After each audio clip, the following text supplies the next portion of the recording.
Okay mga ka-Corby, welcome back sa ating YouTube channel.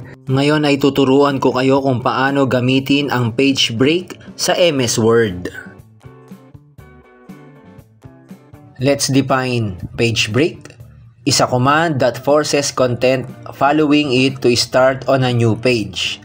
It ensures that specific sections or elements such as tables, images, or chapters begin on fresh pages. Okay, simulan na natin mga ka-Corby. Dito sa ating laptop or sa inyong laptop, hanap lang kayo ng pwede nating paggawan ng page break. O, dito sa screen na makikita nyo, itong matatag curriculum. Ito yung gagawan ko ng sample para sa page break. So, i-open lang to, double click lang natin. Okay, kung mapapansin nyo, meron siyang text. Ayan. So, gagawa tayo ng second page. Dito sa pinakadulong word, yung approval, i-click lang natin yung cursor dito para dito mapunta yung movable line na yan. And then, enter hanggang sa magkaroon tayo ng second page. Ayan. So, dito sa second page, lalagyan din natin ng text. For example, ito, copy-paste natin tong implementation line or implementation timeline. And then, i-paste natin dito sa second page. So, dito sa second page ay gagawin nating landscape. So, punta tayo dito sa menu tab. Dito sa layout. And then, dito sa orientation. At gawin natin landscape yung second page. Okay, kung mapapansin nyo, nadamay or naging landscape din yung first page. So, ang gagawin natin, dapat second page lang yung magiging landscape. So, yan ang purpose ng page break.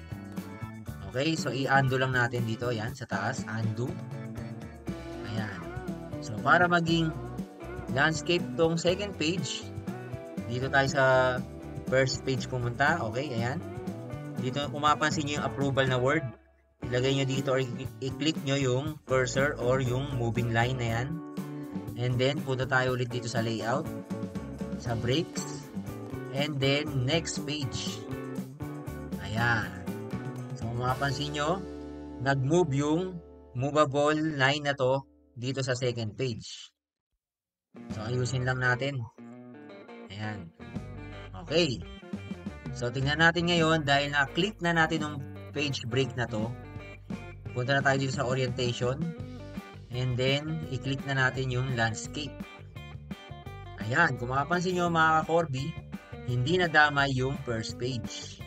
So, ibig sabihin nito, yung second page na gusto natin maging landscape ay nagawa na natin na hindi naapektuhan itong first page. Kasi kanina, ni-landscape kagad natin, nadamay itong first page. So, ngayon, dahil sa page break, ay yung second page na lang yung naging landscape. So, another example.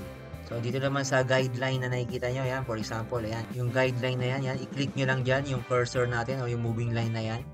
And then, punta tayo ulit sa breaks. And then, next page. Okay, nagkaroon ng third page. Dito sa third page, napapansin nyo, naka-landscape din. So, gagawin natin dito ay portrait. Ibabalik natin sa portrait. So, punta tayo dito sa orientation. And then, click portrait. Ayan.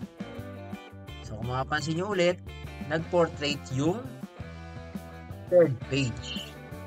Okay, dahil sa page break, ay naiba yung kanyang format. So, pwede rin tong mabago ng size. Yung third page natin. So, punta tayo dito sa size. Yung size ng bond paper. So, ito, legal long. Click natin yan. Alright.